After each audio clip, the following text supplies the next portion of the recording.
Hi, I'm Brandy Heflin. I'm a personalized physics instructor, and I help high school and college students feel confident and successful in learning physics. Welcome to my AP Physics exam preparation video series. Over the next few weeks, I will be recording and sharing a video each week for each of the 4 AP Physics exams to review free response questions in order to help students see what kinds of questions they're going to be asked and how the AP exam is going to ask them to demonstrate their knowledge. As a tutor working with students across the country, I know that not every student has the opportunity to work with released exam materials prior to exam day. Some instructors choose not to use the released materials, and in some cases, students at independent and private schools are taking classes with AP level content, but the schools choose not to call the classes AP so that they have more freedom and flexibility in what they can teach. This video series is primarily intended for students who have not had exposure to AP Physics exam materials.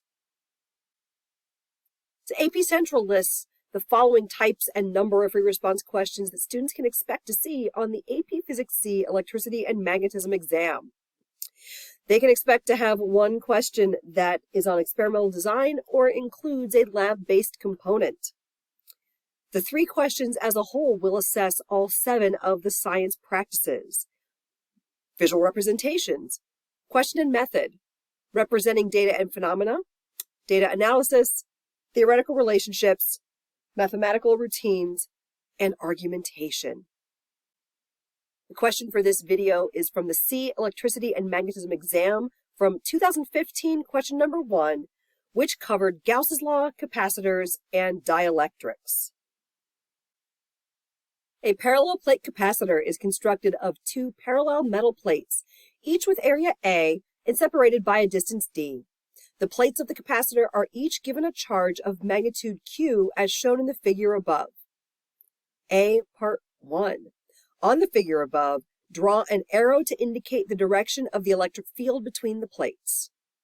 So we're going to recall that electric field lines point away from positive charges and toward negative charges, and so we can use a downward arrow to represent this electric field. That is worth 1 point, by the way. So where can I best write this? All right, so how about we do +1 for at least 1 arrow.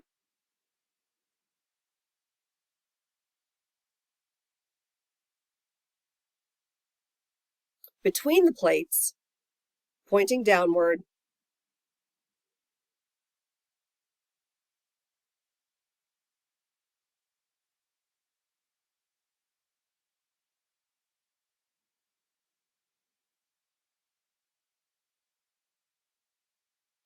from the positive plate toward the negative plate, and so we'll say from positive to negative, and this is key, and no extraneous vectors pointing in any other direction.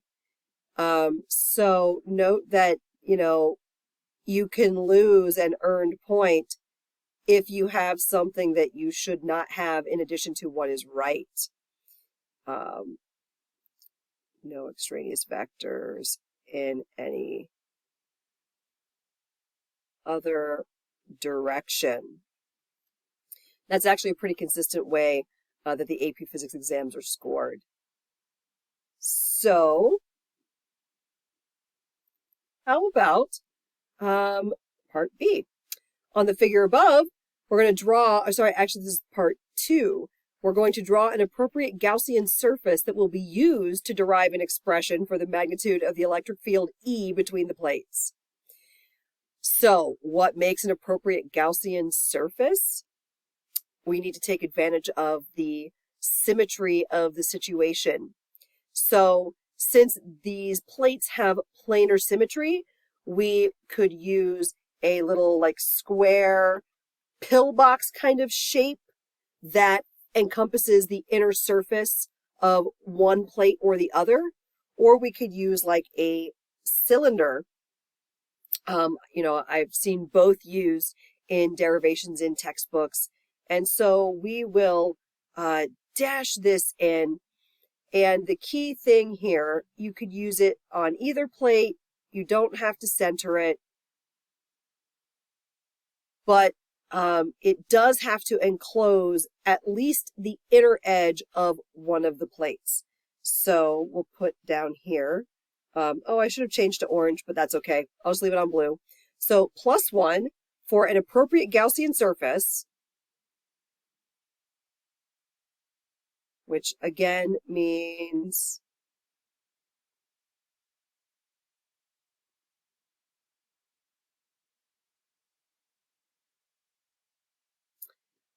enclosing at least the inner edge of one of the plates.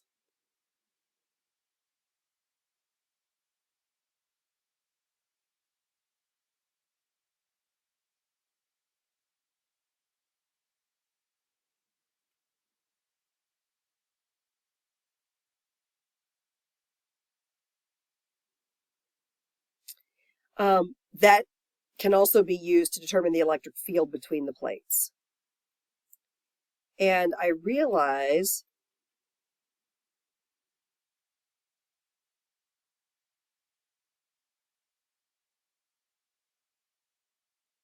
that we should talk really quickly about why either of those shapes will work. I neglected to do that earlier. So remember that to have a Gaussian surface, we want the electric field to be uniform everywhere on that surface. So, a spherical geometry wouldn't work because you would have a different electric field. Your electric field wouldn't always be perpendicular to your surface if you were on a sphere. In some places, like you'd have the curve here and your electric field would be pointing up like this. That's going to be really complicated to think about evaluating a surface integral.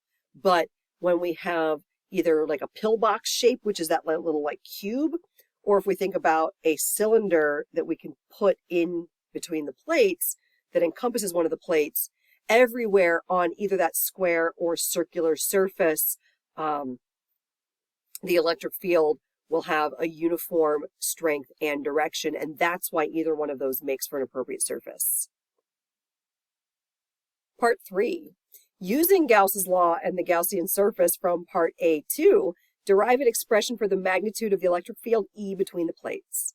Express your answers in terms of A, D, Q, and physical constants as appropriate. So as I've noted in other exams, notice that this expression with symbols rather than actual numeric values is really typical of all 4 AP Physics exams, but you do see it more often on the C exams. Okay, so here we go. We need to start with an appropriate statement of Gauss's law. So we're going to conduct a surface integral of E dot dA, and that is going to be equal to the enclosed charge divided by epsilon naught.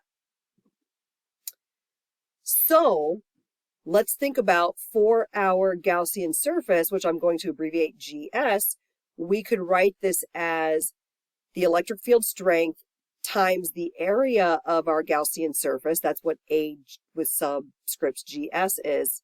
The area of our Gaussian surface is going to be equal to the charge just enclosed by our Gaussian surface, this particular Gaussian surface, divided by epsilon naught. And so again, if we thought about it being like that pillbox shape for our Gaussian surface, we're just going to call it AGS. If we could think about our Gaussian surface being like a little cylinder, we're going to call it AGS for that surface that is parallel to the plates in between the plates. Okay. So let's go ahead and solve this for the electric field before we start doing some additional substitutions. So our electric field will be equal to the charge enclosed just by our, this specific Gaussian surface. divided by epsilon naught times, AGS, let's specify GS. And we're going to think about this in terms of the surface charge density, which we can express as the charge enclosed by this particular Gaussian surface divided by the area of this particular Gaussian surface, which lets us rewrite our expression for the electric field as sigma over epsilon naught. But it is also true that sigma is equal to, our surface charge density is also going to be equal to the total charge Q divided by the area of the plate.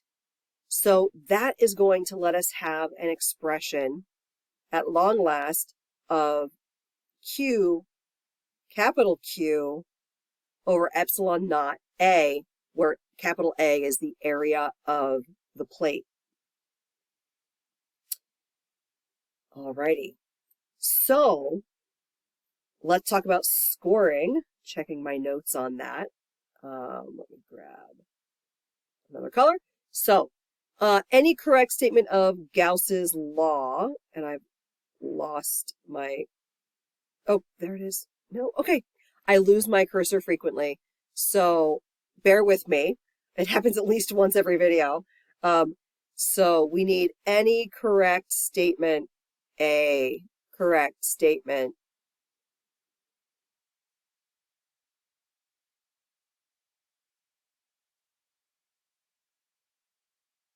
of Gauss's law. We get a point for applying Gauss's law. So this is kind of referring really to like this one here. +1. Let me fix that. That was not clearly a +1.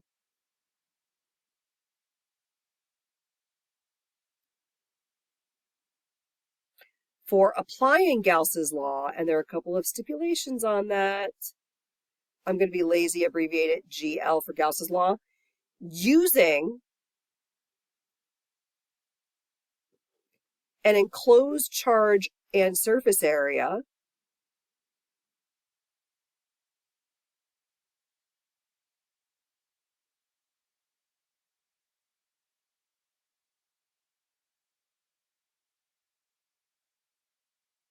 that are consistent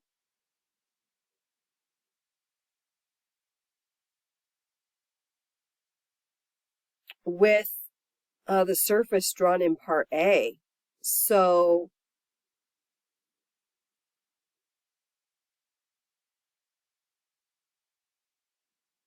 well, part A2, I should be more specific. So you just need to pick something that's going to be consistent for those two expressions. And then last but not least, we get, and oh, there it is. Okay. Again, lost my cursor. You get a point for a correct answer with work shown. So you can't just plop down this sort of like known value for the electric field between a pair of oppositely charged parallel plates and get full credit. You do actually need to show your work here. The space between the plates is now filled with a dielectric material that is engineered so that its dielectric constant varies with the distance from the bottom plate to the top plate, defined by the x-axis given in the diagram above. As a result, the electric field between the plates is given by E equals negative Q over epsilon naught kappa naught e to the negative x divided by d times a in the I hat direction, where kappa naught is a positive constant. Express all algebraic answers to the remaining parts in terms of a, d, q, kappa naught, x, and physical constants as appropriate. So part B, determine an expression for the electric constant kappa as a function of x. All right, so we need to, first of all, pull up that equation that we were just given, E equals negative Q over epsilon naught kappa naught e to the negative x divided by d, all multiplied by a in the I hat direction, and then compare it to the general expression for the electric field between a pair of oppositely charged parallel plates when there's a dielectric constant. We just have that dielectric constant kappa in the denominator. So this lets us compare really easily and see that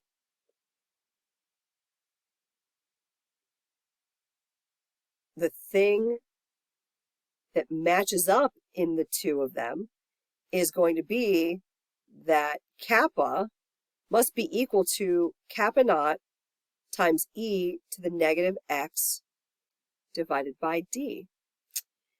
And we will have just 1 point here. There we go. Trying to get my color switch. So we're going to have 1 point for an answer that is consistent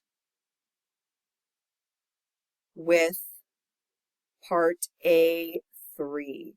So what's really nice here, and I've pointed it out in other videos, if you make a mistake in part A, but then you carry that through and use it correctly in subsequent parts, like here, you can still get full credit for these later parts. You only lose the point for the incorrect expression in the first part where it occurs. C part 1. Write but do not solve an equation that could be used to determine the potential difference V between the plates of the capacitor. All right, so we're going to start with the fact that we know the electric field is equal to the negative derivative of the potential. And so we can now substitute our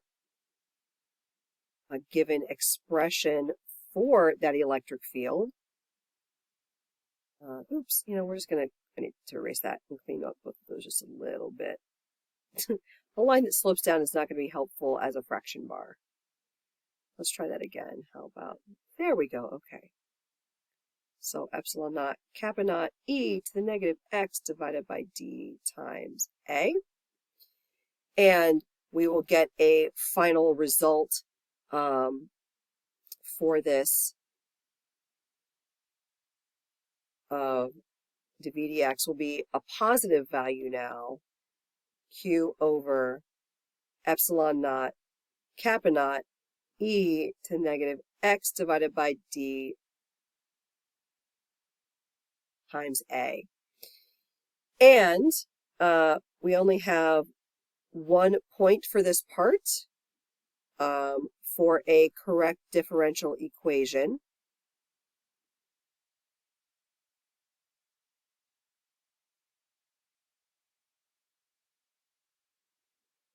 And there is another way to do this. Let me show you that really quickly. Let me actually grab another color. We'll do, or you can use the fact that our potential difference will be equal to the opposite of the integral of E dot dr. So we would have the negative integral of negative q over epsilon naught kappa naught e to the negative x divided by d times a. And then what's that, like path length that we are differentiating or integrating with respect to? It's going to be a dx. So we get over here at the end, we have, let me actually write this a little bit differently. Hang on. So we're going to end up with a final expression that delta v is just going to be equal to the integral of positive q over epsilon naught kappa naught e to the negative x over d times a dx. And it's the same 1 point that you could earn +1 for a correct differential equation. Next part, using the equation from part C1, derive an expression for the potential difference VD minus V naught, where VD is the potential at the top plate and V naught is the potential at the bottom of the plate. So here we go, lots of the calculus today. Let me grab a good color. Okay, so we're going to start off with this. dv dx equals q over epsilon naught kappa naught e to the negative x divided by d times a. And we're going to go ahead and separate our variables. dv equals q over epsilon naught kappa naught a. And let's note that this e to the negative x over d in the denominator can become e to the x over d in the numerator times dx. So we'll have all of those constants. And now we can integrate both sides. So we're going to have the integral from v naught to vd of dv will be equal to, we'll put our constants out front to start, epsilon naught kappa naught a times the integral from position 0 to position d of e to the x over d times dx. So when we integrate this, we're going to have v on our left side that we will evaluate from v naught to vd, and that's going to be equal to our constants, q over epsilon naught kappa naught times a. And then the expression that we get when we integrate over here is d times e to the x divided by d. And we're going to evaluate this side from 0 to d. So here we go. Next line. So vd minus v naught is on our left side, and that will be equal to, we're going to keep all those constants grouped together, q times d over epsilon naught kappa naught times a. And then when we evaluate this, we'll get e to the d divided by d minus e to the 0. And so we can finally end up with this expression that we can call delta v will be equal to q times d over epsilon naught kappa naught a times e to the minus 1, which when we evaluate will give us about 1.72 times q times d. Let me actually fix that so it looks a little bit better. Okay. Over epsilon naught kappa naught times a. So went through that pretty quickly, but let's talk about, I am trusting, by the way, that like you know how to do calculus, right? I'm not here to teach you how to do calculus. I'm here to teach you about physics and how to apply physics. So here are our points. We have a point for correct limits of integration, and I need to circle them for the other side of our equation as well. And correct limits of integration in attempting. So, in attempting to integrate the equation. So even if you cannot execute this integral, if you can set up the integral with the correct limits of integration, you still get some partial credit for this. All right, and then we get a point over here for correctly integrating.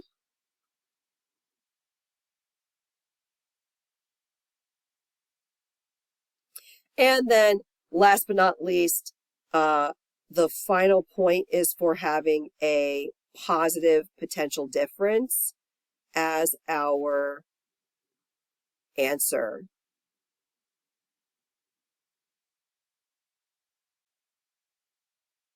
Part D, determine the capacitance of the capacitor.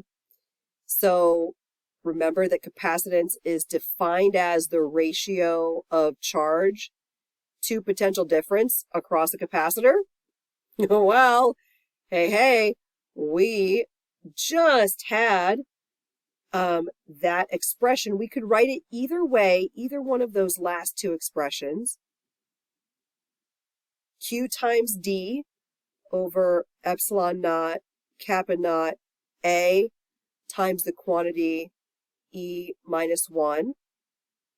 Or we could write it, actually, let me write it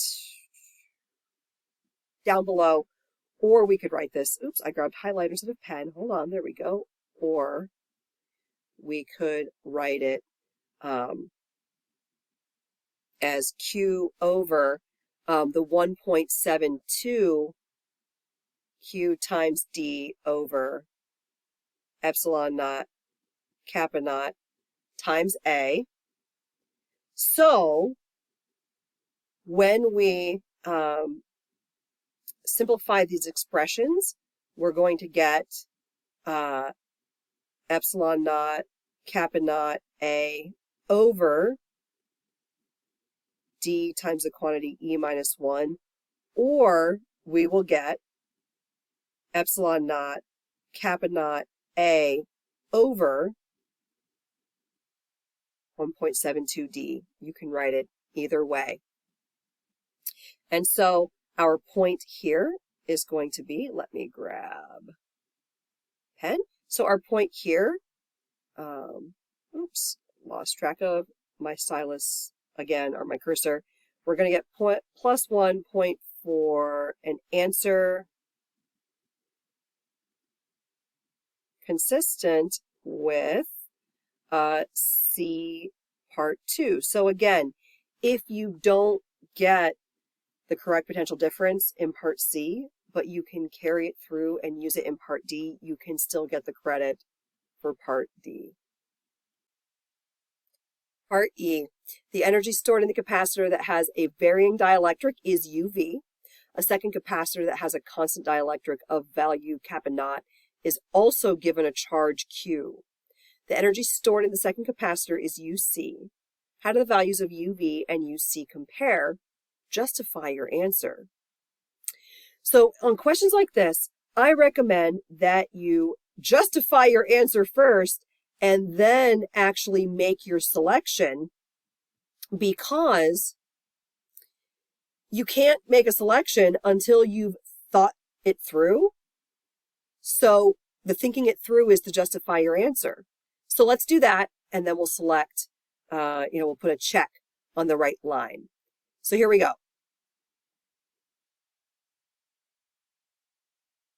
According to part D,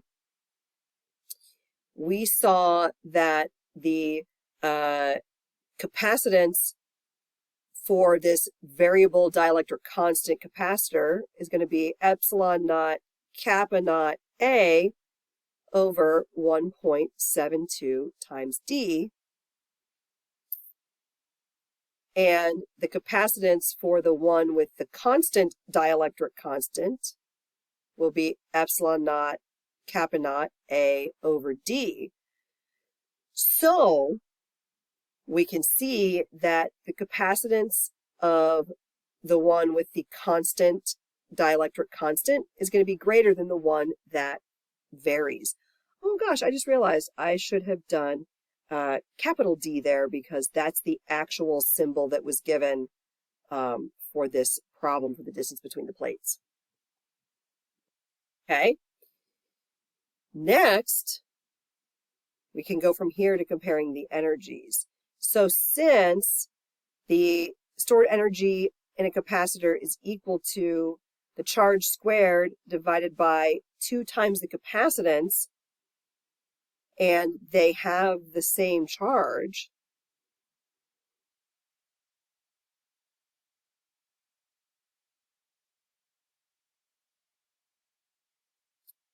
we can write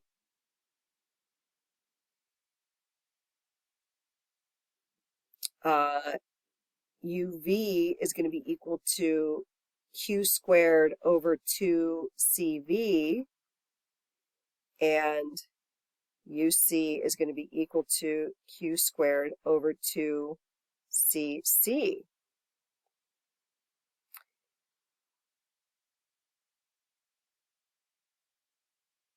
So we can see that UV has the smaller denominator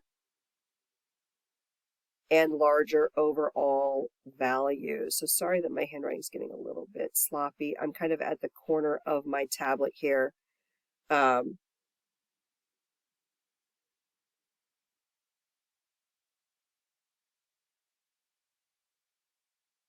Having to adjust as I go. Okay, so we now need to check that UV is greater than UC.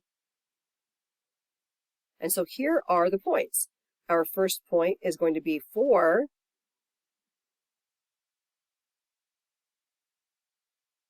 selecting UV is greater than UC.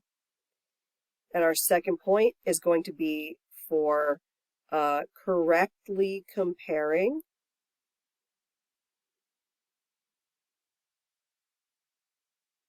capacitance or the potential difference on the two.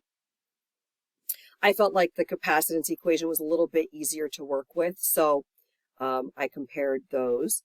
And then our last point is going to be for, oh no, I've lost my cursor again. Hang on. Oh, there we go. Got it. We're going to have 1 point for correctly comparing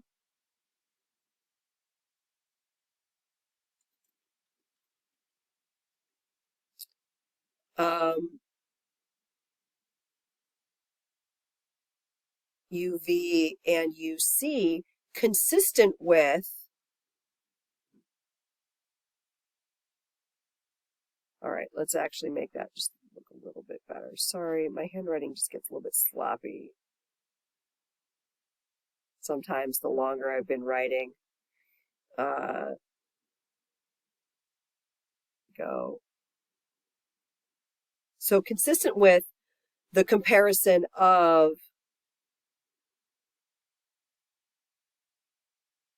capacitance or potential difference. So again, we see that if you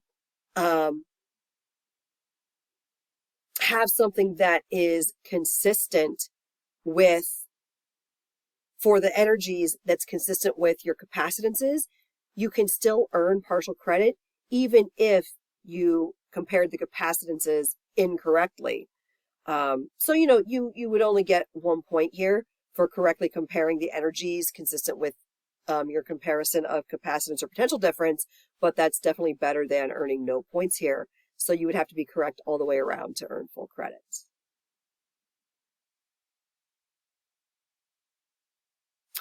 I hope you have enjoyed today's demonstration of this APC electricity and magnetism free response question. If you have a video solution request for YouTube, you can send it to me at physicsproblemrequest@gmail.com, and I can circle back to it when I am done with my AP Physics exam preparation video series. If you need some email assistance, limit of 10 questions per academic year, you can send them to freephysicshelpline@gmail.com. If you'd like to learn more about my tutoring services, you can contact me at brandyheflinphysics@gmail.com or visit my website, virtualphysicsofficehours.com. And you can also find me on Facebook. I'm Physics Tutor Brandy. And just a few notes and disclaimers. AP is a registered trademark of the College Board. The College Board does not endorse or recognize this video or my services. All of the materials presented are available on AP Central at the link shown here for the AP Physics C Electricity and Magnetism exam. And those materials include the release free response questions, the scoring guidelines, and sample student responses and commentary.